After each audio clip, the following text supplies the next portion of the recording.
se eu te dissesse que a piada mais viral do ano começou com um pedaço de papel esquecido dentro de um carro velho? Que um simples conjunto de regras bizarras escritas por uma ex-namorada anônima deu origem a um monólogo devastador, um incêndio midiático e um terremoto político que ainda está sacudindo as redes sociais? Não foi um escândalo, não foi um vazamento, foi uma piada. Mas não qualquer piada. Foi Bill Maher fazendo o que sabe fazer de forma implacável: rir da tragédia, espremer o absurdo até que ele revele algo que muitos fingem não ver. Nas primeiras 24 horas, o segmento alcançou mais de 5 milhões de visualizações. Em 48 horas, ultrapassou 20. Twitter, TikTok, YouTube, uma explosão de compartilhamentos, edições, memes e, acima de tudo, debates. E por trás disso tudo, uma simples lista. 22 regras para o namoro perfeito, deixada no porta-luvas de um carro usado. Escrito à mão, caneta preta, caligrafia firme. Cada linha mais surreal que a anterior. Era para ser apenas uma curiosidade, mas virou uma lente. Uma lente sobre amor, controle, obediência e, sim, sobre política. A lista era praticamente um contrato de submissão. Não salve o número de nenhuma mulher. Responda minhas mensagens em até 10 minutos. Nunca reclame das minhas atitudes. Não fale com sua mãe se eu estiver brava com ela. Nunca curta a foto de outra garota. Regras sufocantes, quase militares, escritas como se fossem cláusulas de um relacionamento totalitário. Mas também havia algo ali que causava uma espécie de fascínio mórbido. Quem escreveria isso? E quem aceitaria viver sob essas condições? Foi nesse ponto que Bill Maher entrou. Com o papel nas mãos, ele começou a leitura no palco do seu programa, como quem folheia o diário de uma distopia afetiva. A plateia riu muito. Mas era um riso desconfortável, porque quanto mais Maher lia, mais a lista deixava de parecer um delírio isolado, e mais se aproximava de algo perversamente familiar. E então veio a virada. Isso aqui, disse ele com aquele meio sorriso que precede o golpe, poderia ser facilmente uma lista de regras não escritas de Melania Trump para seu marido. O riso virou silêncio. Depois, aplauso. Depois, trending topic mundial. Maher não parou ali. Ele dramatizou essas regras melânicas com ironia cirúrgica. Você não deve deixar sua cinta modeladora no chão do banheiro? Você não deve pedir aquilo em noites de semana? Você não pode mais comer Wendy's na cama. Diga a Wendy que eu posso ouvi-la. Você não deve jamais mencionar a política de devolução do catálogo de noivas. E por favor, não desvie o olhar. Nunca desvie o olhar. Era engraçado, mas era perturbador, porque por trás da comédia havia uma observação cruel. Melania Trump, retratada como uma mulher fria, distante, aprisionada em um casamento que se sustenta mais por cláusulas de conveniência do que por afeto real. Uma presença constante ao lado de Trump, mas cuja expressão facial virou símbolo de ausência emocional. Maher não estava falando apenas de um casal poderoso. Estava falando de um tipo de relacionamento, um tipo de lealdade que ecoa muito além das paredes da Casa Branca. Ele estava apontando para algo mais profundo, a performance de normalidade. O teatro do poder. A mulher que sorri sem sorrir. Que acompanha, mas não participa. Que está ali, mas não está. E então veio a frase que desencadeou tudo. Estar ao lado de Trump parece uma situação de refém invisível. O termo refém invisível se espalhou como pólvora. Em menos de 48 horas foi compartilhado mais de 1.300.000 vezes. Influencers, jornalistas, psicólogos, críticos culturais, todos tinham algo a dizer sobre ele. E todos sabiam. Aquela expressão capturava perfeitamente algo que até então era difícil de articular. Um sentimento coletivo. Um incômodo. Uma dúvida silenciosa. Será que Melania é mesmo livre?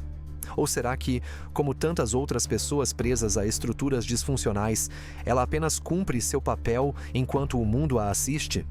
A força da piada estava justamente em sua ambiguidade. Era um ataque? Uma provocação feminista? Um diagnóstico relacional? Ou tudo isso ao mesmo tempo? Maher não estava apenas fazendo piada. Ele estava usando o humor como lâmina.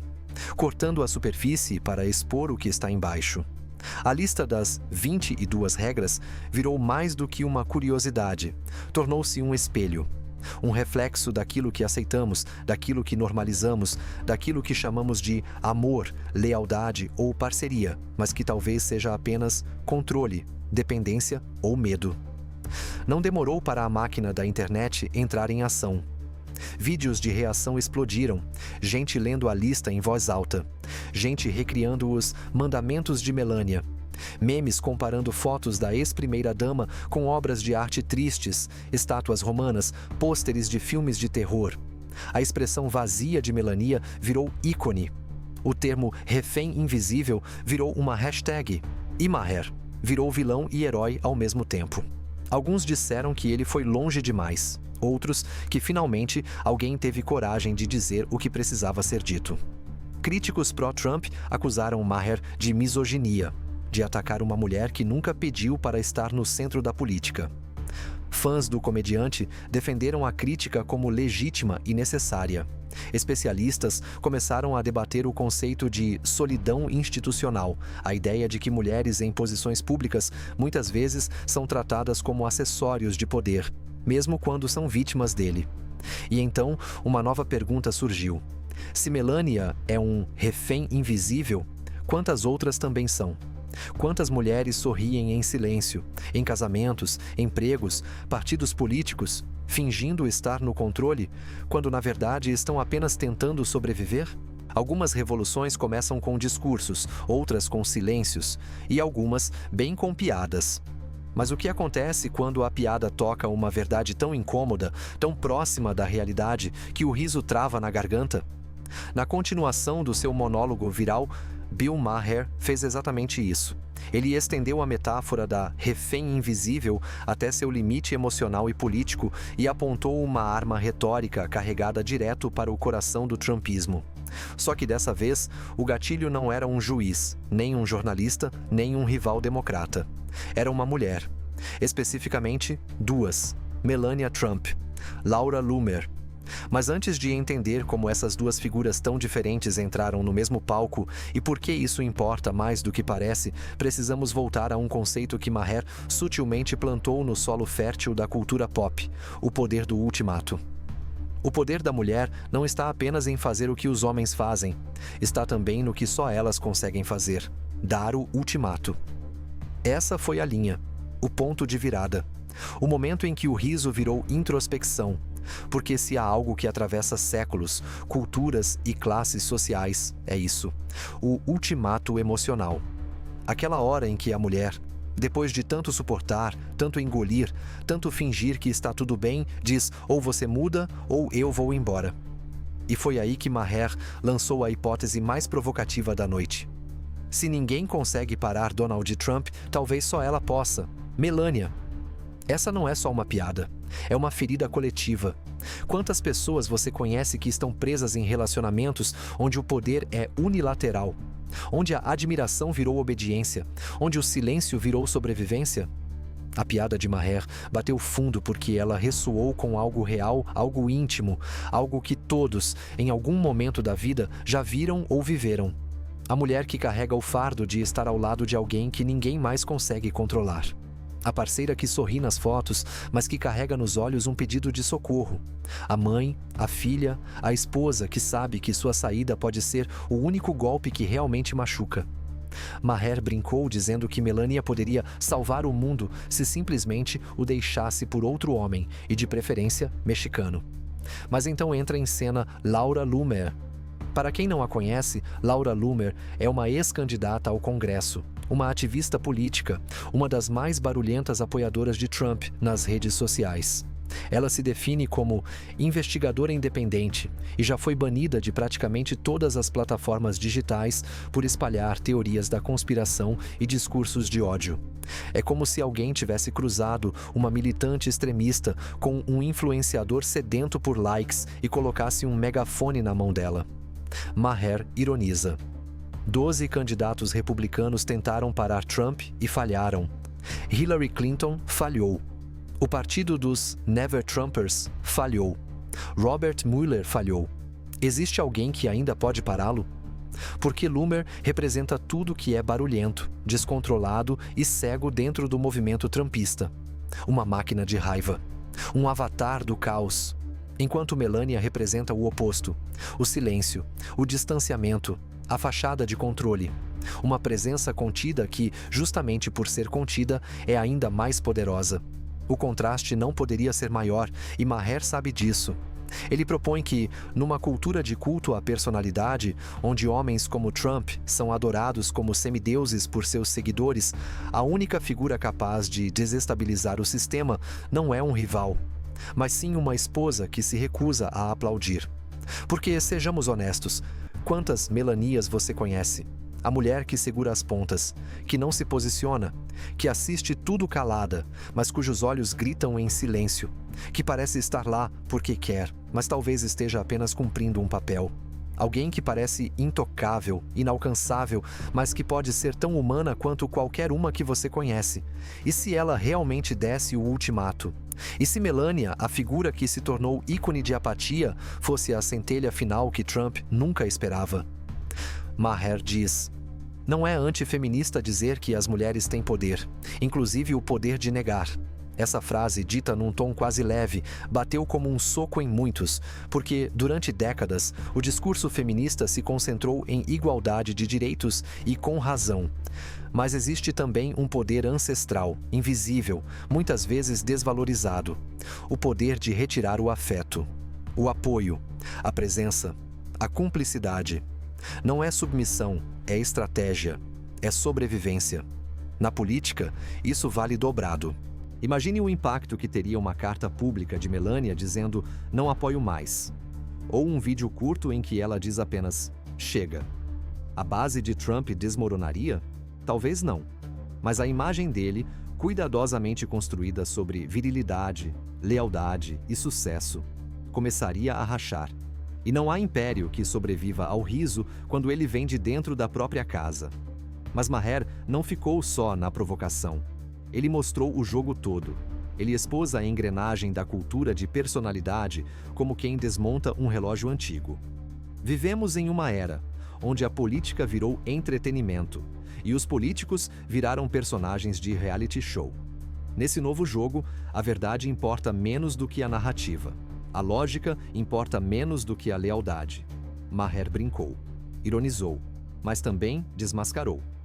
Laura Loomer pode gritar, Melania pode calar. E mesmo assim, ambas são partes essenciais de um tabuleiro onde a peça mais poderosa, muitas vezes, não é aquela que grita mais alto, mas a que sabe a hora certa de sair do jogo. E aqui vai o ponto final, ou talvez o verdadeiro começo. Melania ainda não disse nada. Loomer continua gritando. Maher terminou seu monólogo com uma pergunta no ar. O que acontece quando um homem que odeia ser ridicularizado é transformado no personagem principal da piada mais compartilhada do ano? Donald Trump reagiu. E reagiu do único jeito que sabe, com fúria, negação e 3 postagens explosivas no Truth Social. Mas dessa vez havia algo diferente. Não era apenas uma crítica política. Não era só um desabafo. Era um reflexo instintivo de quem se sentiu exposto de forma que nem ele conseguiu controlar. Porque a piada, essa arma afiada e imprevisível, não vinha de um rival democrata, nem de um repórter. Vinha de um comediante. E ainda por cima, um comediante que não pediu desculpas, que não recuou, que ao contrário, dobrou a aposta. A primeira postagem veio com o título em caps lock. Maher é um perdedor sem graça que sempre me invejou. Mas não parou por aí. Na segunda, Trump escreveu: essas pessoas acham que podem atacar minha família, minha esposa, e tudo bem, mas vão ver o preço. E a terceira foi ainda mais reveladora. Vocês verão, vou vencer, como sempre. Parece familiar? A velha trilha sonora de Trump. Raiva, vitimismo, promessa de revanche. Mas por que 3 posts? Por que essa reação tão visceral a algo que, teoricamente, deveria ser apenas uma piada de mau gosto? A resposta está num fenômeno que Maher já havia antecipado no próprio monólogo: o loop do escândalo cômico. Uma sequência quase coreografada que segue assim: piada, indignação, viralização, meme, reação, Nova piada. E o mais irônico? Ao reagir, Trump alimenta exatamente o sistema que tenta combater. Trump sabe que sua imagem pública depende da narrativa de força, de controle, de liderança. Mas o que acontece quando ele perde o controle de sua própria narrativa? Quando um comediante consegue fazer o país rir dele e não com ele? A figura de Melania como refém invisível não era só uma piada bem estruturada. Era um ataque simbólico, uma desconstrução do teatro de poder que Trump sempre encenou. O homem forte, desejado, inatingível. A mulher ao lado, elegante, leal, silenciosa como se fosse parte do figurino. Mas Maher desnudou essa imagem com uma única pergunta implícita. E se ela estiver ali porque não tem escolha? De repente, o poder virou farsa. A lealdade virou contrato. E Trump, o mestre da narrativa, virou o alvo. A avalanche digital foi imediata. Mais de 9.000 memes nasceram em menos de 72 horas. 2.300 vídeos de reação foram publicados no TikTok. E a hashtag número 1 refém invisível apareceu até em protestos políticos, colada em cartazes, camisetas, avatares. Mas o que pegou o Trump de verdade não foram os memes. Foi o sentimento por trás deles. Porque há uma diferença entre ser odiado e ser ridicularizado. O ódio pode ser combatido com força. O riso não. Quando o mundo começa a rir de você e pior, com compaixão pela sua esposa, o jogo muda. E Trump sabe disso. E não é coincidência que os momentos mais frágeis de líderes autoritários na história moderna tenham começado com risos. Lembra da piada que viralizou sobre o cabelo de Kim Jong-un? Ou das imitações de Putin feitas por comediantes russos exilados? O riso desarma, o riso humaniza, o riso expõe. E isso explica por que Trump odeia tanto ser o alvo de piadas. Porque, no fundo, sabe que piadas podem corroer mitologias. Mas há outro elemento aqui, um mais sutil, mais humano. No meio da tempestade digital, as pessoas começaram a olhar para Melania com outros olhos. Teve quem dissesse: "Nunca reparei no olhar dela antes." Outros comentaram: "Agora entendo por que ela nunca sorri." E houve até quem lembrasse daquele vídeo em que Trump vira para ela sorrindo, e ela responde com uma expressão vazia segundos depois de forçar um sorriso para as câmeras. E se não for atuação? E se for tristeza real? Essa é a quebra de padrão que nenhuma campanha política pode prever. Quando a internet, esse grande tribunal emocional, decide que alguém merece empatia, o algoritmo vira aliado. E foi isso que aconteceu. O público parou de ver Melania apenas como a esposa do Trump e passou a vê-la como a mulher que talvez estivesse presa a algo que não escolheu.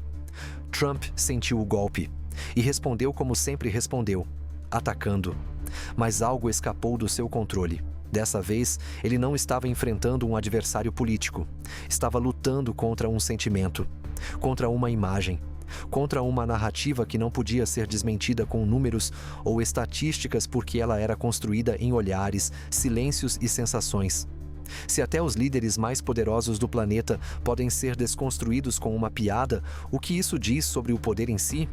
Essa é a reflexão que Bill Maher plantou, sem precisar levantar a voz. Ele apenas apontou o holofote para uma rachadura e deixou o resto acontecer. A mídia se encarregou do espetáculo. Trump, como sempre, foi seu próprio protagonista e antagonista. No fim do segmento, Maher fechou com uma frase simples, mas que agora soava como um soco. "Eu não crio o absurdo, eu só o exponho." E talvez seja isso que mais irrite Trump. O fato de que, desta vez, ninguém precisou inventar nada. O roteiro já estava escrito. Só faltava alguém ter coragem de lê-lo em voz alta com humor, com sarcasmo e com a precisão de quem sabe que o riso, quando bem usado, é a arma mais perigosa da sala. Maher jogou luz sobre Melania. Trump reagiu. A internet explodiu. Mas e quando outra figura icônica, desta vez, do lado oposto do tabuleiro, entra em cena com um discurso poderoso, sensível e igualmente provocador? Simulation. Michelle Obama está prestes a falar. E o que ela tem a dizer pode mudar tudo. Então, se esse conteúdo te impactou, inscreva-se no canal. Curta este vídeo, não por algoritmo, mas por consciência. Porque conteúdo profundo precisa de apoio real para continuar existindo. Comente abaixo. Sua opinião tem valor aqui. E se a voz mais poderosa contra Donald Trump não vier de um candidato, nem de um jornalista, nem de um tribunal, mas sim de uma mulher que já deixou a Casa Branca há anos e ainda assim continua a moldar o debate político com cada palavra que pronuncia? Nos últimos dias, enquanto o mundo ainda se recuperava da avalanche de memes, postagens e reações provocadas por Bill Maher, uma nova onda começou a tomar forma. Mas dessa vez não foi causada por humor, ironia ou provocação. Foi causada por um discurso. E não qualquer discurso. Foi Michelle Obama falando em tom sereno, com os olhos firmes, mas a alma exposta como só ela sabe fazer. Foi um pronunciamento que não precisou citar nomes diretamente, porque o subtexto era tão forte quanto qualquer acusação explícita. A plateia entendeu. A internet entendeu. Trump, acima de todos, entendeu e reagiu como sempre, com fúria, com teatralidade, com medo disfarçado de confiança. Mas por que, entre todas as críticas que ele recebe diariamente, essa doeu tanto? Michelle Obama não gritou, não atacou diretamente, ela não precisou. Com frases medidas e silêncios carregados de significado, ela construiu uma fala que não apenas confrontava, mas expunha com elegância brutal a diferença entre liderar e manipular, governar e entreter, servir e se servir. A presidência não é sobre fazer barulho, é sobre fazer sentido. Foi assim que ela começou. E já ali, algo se mexeu. Michelle não falou como ex-primeira-dama, falou como mãe, como cidadã, como alguém que sabe o que é estar no centro de um furacão de fake news, racismo, perseguição e distorção, tudo alimentado, direta ou indiretamente, pelo mesmo homem que hoje quer retornar ao cargo mais poderoso do planeta. Ela lembrou do tempo em que Donald Trump questionou a cidadania de Barack Obama, de quando espalhou dúvidas sobre o local de nascimento do presidente, de quando incitou uma parte do país a temer não pelas políticas, mas pela mera existência de uma família negra, educada, poderosa e popular morando na Casa Branca. Michelle não chorou, mas a dor estava ali, em cada pausa, em cada vírgula. Meu marido e eu sabemos o que é ter nossa história distorcida. Sabemos o que é ver nossa identidade transformada em arma. Foi nesse ponto que o ambiente mudou. O público parou de apenas ouvir, passou a sentir, porque todos sabiam, todos lembravam. Os 8 anos dos Obamas na Casa Branca não foram apenas anos de liderança política. Foram anos de resistência simbólica. Eles foram, durante 2 mandatos, o espelho que partes da América não queria se ver refletida. E Trump, então empresário, apresentador de reality show e aspirante a líder do ressentimento branco, percebeu isso antes de muitos. Ele atacou a fonte, o símbolo, o corpo negro vestido de poder. E agora, anos depois, Michelle devolve não com raiva, mas com firmeza. Ser presidente é mais do que assinar ordens. É sobre responsabilidade, sobre dar o exemplo. Parece óbvio? Parece simples? Pois saiba que essa simplicidade é uma das armas mais afiadas da retórica de Michelle Obama. Ela não precisa berrar. Ela sabe que cada palavra carrega uma história, que cada olhar contém uma lembrança coletiva. E mais importante, ela sabe o que é liderar sem precisar mandar. Donald Trump não demorou a reagir. Seu vídeo foi curto, quase improvisado. Sua voz embargada de indignação. Mas o que mais chamou a atenção não foi o que ele disse, e sim o que ele não conseguiu esconder. Michelle Obama, que sempre foi tão respeitoso, tão gentil, e agora ela vem com esse ataque? Que erro, Michelle, que erro! Era visível. A máscara de controle escorregava, porque Trump nunca conseguiu lidar com críticas vindas de Michelle Obama. Não é só uma questão política. É pessoal, é emocional, porque, em termos simbólicos, ela representa tudo que ele não controla: a admiração silenciosa, a autoridade moral, o respeito espontâneo. Enquanto Trump constrói poder com gritos, ela o constrói com silêncios. Enquanto ele se alimenta de caos, ela se fortalece com clareza. E isso o desarma. Por isso ele repete: ela foi ingrata, foi desleal, foi desagradável. E você já ouviu essa palavra antes, não ouviu? Nasty. A mesma palavra que ele usou para atacar Hillary Clinton, Alexandria Ocasio-Cortez, Nancy Pelosi e agora Michelle Obama. Mas dessa vez, ela não foi apenas ofensiva. foi reveladora, porque quando Trump chama uma mulher de nasty, ele revela mais sobre sua própria fragilidade emocional do que sobre a mulher em questão. E Michelle, como sempre, não respondeu diretamente. Ela deixou que as palavras dele fizessem o trabalho por ela. E o embate entre esses dois mundos não é apenas entre duas pessoas. É entre duas ideias, dois caminhos, dois modos de se relacionar com o público. Michelle fala para construir. Trump fala para incendiar. Michelle mobiliza pela empatia. Trump pelo medo. O discurso de Michelle abriu uma nova frente na batalha pela narrativa pública. Porque, enquanto Maher usou a comédia para desconstruir o mito de Trump, Michelle usou a memória, a dor, a história. Ela não quer apenas vencer um argumento. Ela quer lembrar quem fomos como país e desafiar quem estamos nos tornando. E Trump, ao atacar Michelle como nasty, sem rebater o conteúdo de sua fala, fez exatamente o que ela previa. Reduziu tudo a um duelo de personalidades, fugindo do debate real. Mas o público já percebeu. As ruas falam, as redes ecoam, e as palavras de Michelle continuam reverberando porque, no fundo, elas não são sobre ela, nem sobre Barack, nem apenas sobre Trump. Em um país polarizado até as entranhas, onde tudo, absolutamente tudo, pode ser usado como munição política, as palavras não são apenas palavras. Elas são declarações de guerra. E quando Michelle Obama subiu ao palco para lembrar os americanos de que a presidência não é sobre gritar mais alto, mas sobre agir com responsabilidade, ela não apenas reacendeu memórias, ela lançou um desafio direto ao ego de Donald Trump. Era previsível que ele reagisse. O que ninguém esperava era a forma como ele faria isso. Porque Trump não está só brigando com opositores. Ele está brigando com o tempo, com a memória, com a percepção pública que, aos poucos, começa a perceber que o ruído constante não é liderança, é desespero disfarçado. Em seu comício seguinte, transmitido ao vivo para milhões de pessoas, ele parou no meio de um discurso sobre impostos e, do nada, disparou. Vocês viram a Michelle? Nasty. Muito nasty. Sempre fui respeitoso, mas parece que ela quer guerra. Era quase um déjà vu, a mesma fórmula, a mesma palavra, mas com menos impacto. Dessa vez, o público não riu. O silêncio foi desconfortável. Mas não se engane, Trump não está em declínio. Ele está em ataque. E como um animal encurralado, ele se torna ainda mais imprevisível. Logo após a resposta a Michelle, vieram os vídeos no Truth Social, os ataques indiretos a Barack, as críticas ao livro Becoming e uma enxurrada de entrevistas em rádios conservadoras onde ele se referiu aos Obamas como o maior desastre disfarçado de elegância. O que talvez Trump não esperasse é que sua reação abriria uma nova frente de batalha não política, mas cultural. Na semana seguinte ao discurso de Michelle, o Spotify relatou um aumento de 440% nas buscas por entrevistas dela.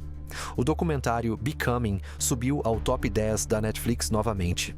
No TikTok, vídeos com trechos da fala viralizaram com a hashtag número Michelle 2025, mesmo sem qualquer indicação de que ela pretenda se candidatar a qualquer cargo.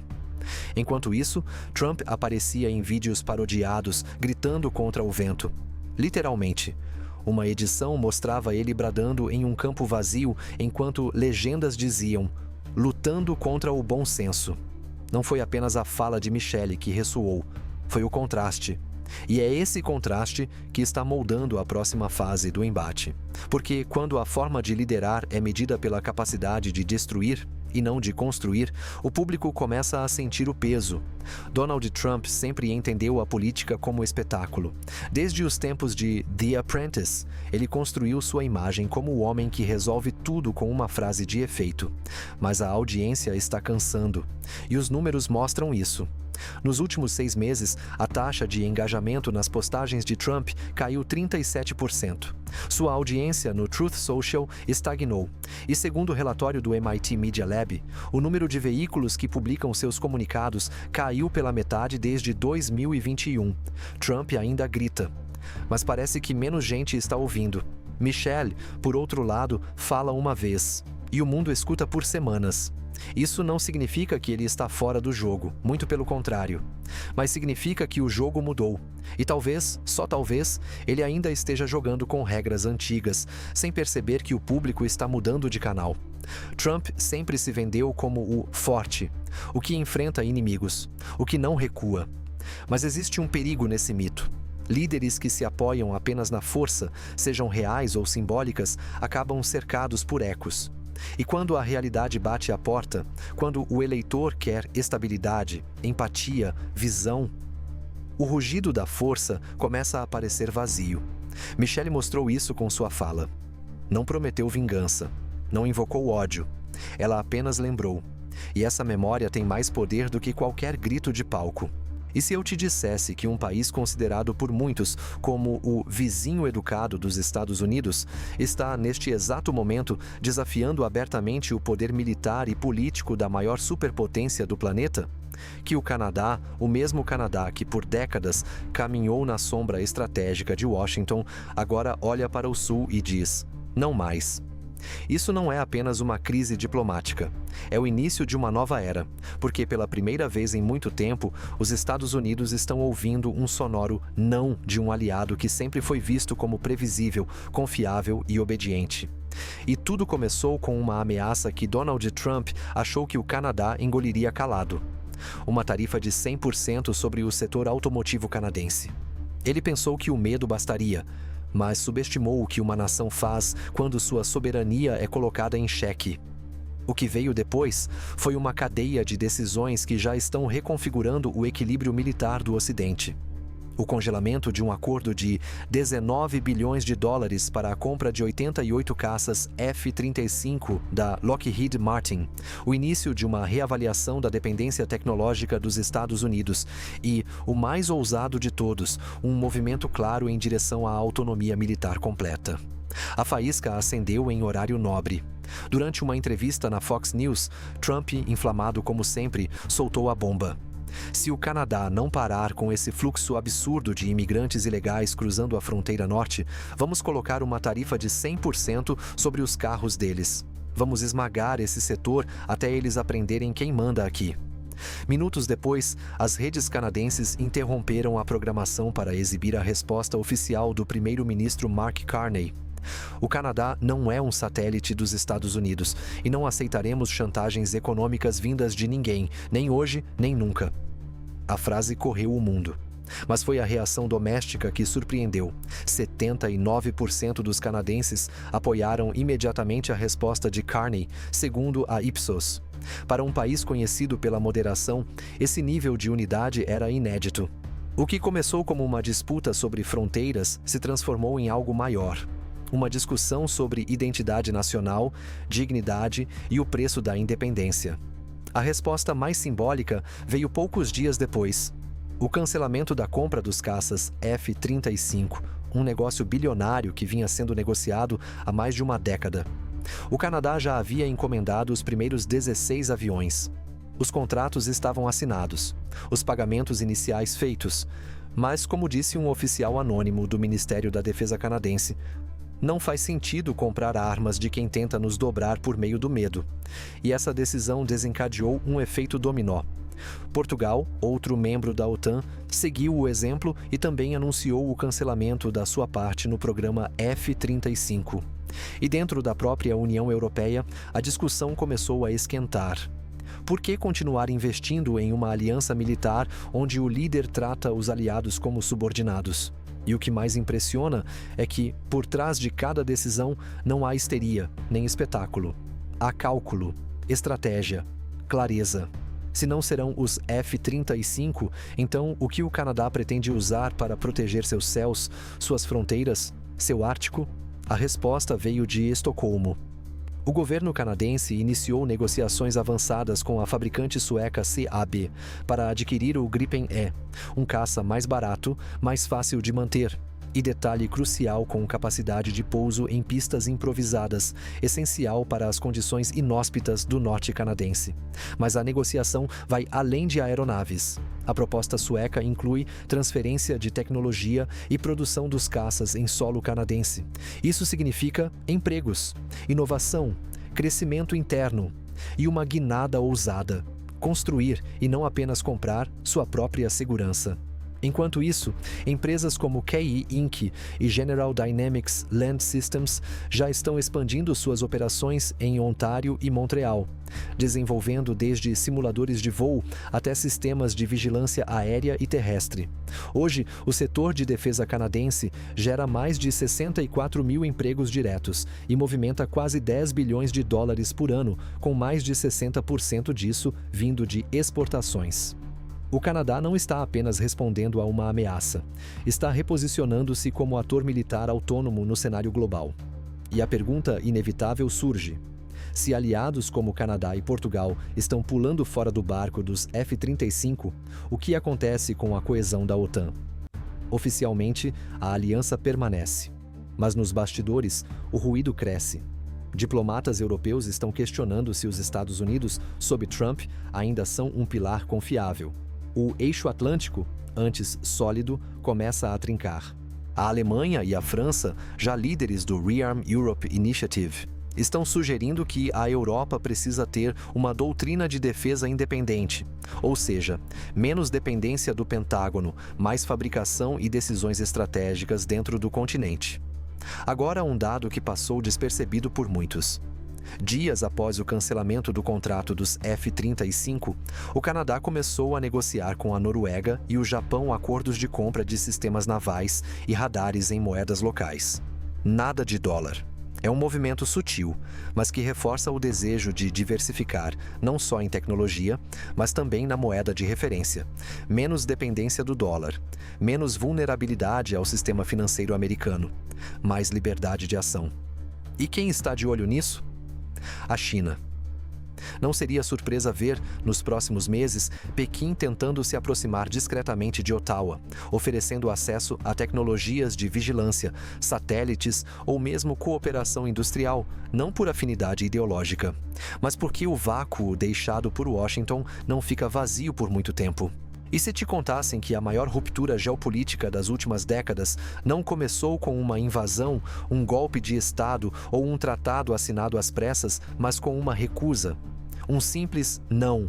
Um não dito em voz baixa, sem armas nas mãos, mas com consequências que ainda estão se desenrolando, silenciosas e profundas. O Canadá disse não. Portugal disse também não. A Europa começou a se rearmar sem esperar aval de Washington. A Coreia do Sul mudou de lado e pagou caro por isso. E a China, sem alarde, começou a virar a chave que move o mundo: os chips. Enquanto o mundo assistia, distraído entre memes, discursos inflamados e comícios teatrais, a ordem global foi se esfarelando, não com explosões, mas com realinhamentos. E agora, você está vendo o fim do que parecia inquestionável: a autoridade automática dos Estados Unidos. Durante boa parte do século XX e início do XXI, havia um padrão silencioso. Quando os Estados Unidos falavam, o mundo escutava. Quando eles ameaçavam, o mundo recuava. Isso era a regra. Era a gravidade. Era o centro do mundo girando sobre um eixo chamado Washington. Mas então alguém disse não. E o resto veio como uma avalanche. Donald Trump, tentando usar a força bruta de sua retórica, ameaçou o Canadá com tarifas de 100% sobre carros se Ottawa não ajudasse a conter o fluxo de imigrantes pela fronteira norte. Era uma jogada familiar. Ataque, pressão, exija. Mas o Canadá, conhecido mundialmente por sua diplomacia calma e cortês, respondeu com algo muito mais poderoso que qualquer arma. Não somos o 51º estado de ninguém. Essa frase, dita por Mark Carney, não apenas viralizou, ela ecoou. Ecoou em Bruxelas, em Lisboa, em Estocolmo, em Seul, em Tóquio. E o mais surpreendente, ela ecoou dentro dos próprios Estados Unidos. Bill Maher fez o mundo rir, mas também refletir ao usar Melania como símbolo da obediência silenciosa que se esconde por trás de certas fachadas de poder. Trump, como sempre, explodiu em respostas, mas seus gritos revelaram fragilidade, não força. Michelle Obama, sem precisar elevar o tom, expôs com precisão o que significa liderar com responsabilidade e colocou Trump diante do que ele mais teme: alguém cuja palavra carrega respeito, não medo. Depois veio a resposta institucional. O Canadá rompeu o contrato de 19 bilhões de dólares com a Lockheed Martin. Portugal fez o mesmo. A Europa anunciou seu rearmamento independente. A Coreia do Sul redesenhou sua cadeia de exportação para chips. Essa guerra, que agora molda o século XXI, não tem batalhões marchando. Ela tem chips ausentes, atualizações atrasadas, eletrônicos encarecendo, sistemas colapsando em silêncio. Quando a China interrompeu o fornecimento de componentes críticos pequenos, quase invisíveis, mas essenciais, o mundo sentiu. De repente, empresas como Apple, Tesla, NIO e centenas de startups de IA começaram a lidar com gargalos imprevisíveis. Uma cadeia global construída sobre a ideia de eficiência absoluta começou a mostrar sua vulnerabilidade. Não existe superpotência quando o suprimento é interrompido. E assim, uma nova forma de guerra foi revelada: a Guerra do Silício. Não é mais quem tem o maior exército, é quem controla a microestrutura do mundo conectado. O futuro não está mais apenas em Washington. Ele está sendo projetado em Seul, fabricado em Taipei, modelado em Estocolmo, exportado por Montreal, defendido por Berlim, negociado por Pequim. O século da obediência acabou. Bem-vindo ao século da reconfiguração. Obrigado por chegar até aqui. Se inscreva no canal para acompanhar os próximos vídeos. Curta este vídeo e comenta aqui embaixo, porque tudo o que você viu até agora é só o começo. Até lá!